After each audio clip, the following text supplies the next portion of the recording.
Okay, so for the last one, I'm going to talk about the critical race theory, racial microaggressions, and campus racial climate for Latino undergraduates.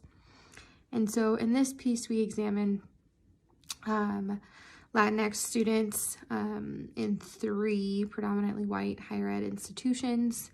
And I think one of the biggest points that I want to talk about in this piece is the kind of dismantling of this passage model by Tinto, that the separation stage assumes that the institution will welcome the student of color and be rewarded for assimilating.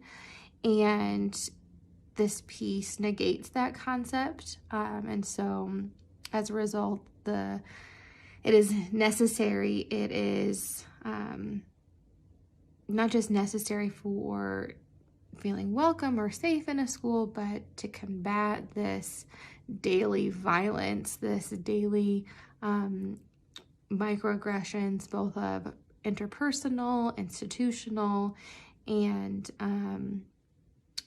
not just the microaggressions, but the assaults as well. I'm getting lost in my notes here, sorry.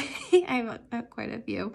But so that social counter spaces are completely necessary. And then even creating those counter spaces, Latinx students are faced with even more institutional micro invalidations and interpersonal microaggressions. Their response is, quote, "We are trying not to lose ourselves." So it becomes this, I really don't like the term, but safe space, this space where they don't have to explain their exhaustion. They don't have to explain the daily violence. And then the quote that's included by Bell Hooks on 678, I thought was particularly profound. She writes, "We come to this space through suffering and pain, through struggle.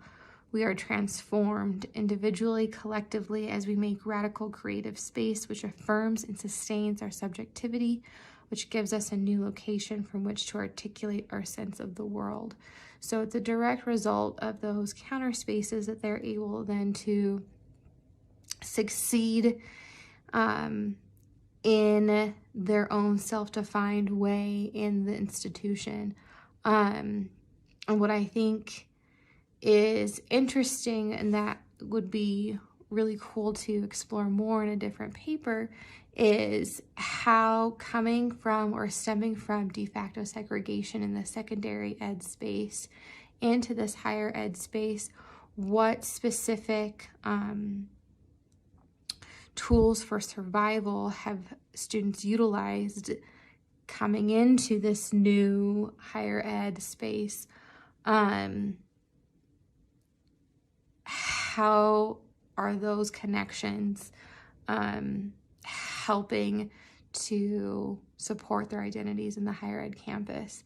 I'm thinking, for example, like at my own school at East, how students have Latinos in Action, that the Latinx population at our school marks for almost half of the entire student body. And so there is a much larger presence within the institution to feel camaraderie, to feel different counter spaces. However, there is still that school within a school line, if you will, within the regular and honors classes that we're working to dismantle for next year.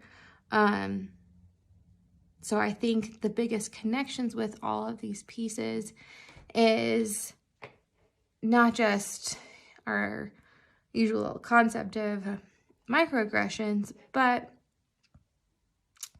I think this concept of counter story and how to convey counter stories. So the idea of the diary methodology, the idea of the counter story and selective perception, identifying selective perception in the second piece, and then the counter spaces, the physical spaces. I think that's what ties all three of these pieces together. And what I'm worried about today, as I've been working nonstop to try to navigate this new space of online learning for so many students who sometimes my classroom, sometimes other teachers' classroom, sometimes not even the school, is a student space to feel like themselves and to remove the weight and the burden of the institution. And that right now they don't have that. And I have to attempt to convey that through a computer. And so I'm struggling with that. It would be interesting to explore how we could develop a counter space within an online institution, but I don't even know where to begin. Perhaps through this diary concept. I do have, for all of my courses for the next couple weeks, a daily processing journal that could be a kind of foundation or beginning way to address that. But that's what I got so far. Thanks.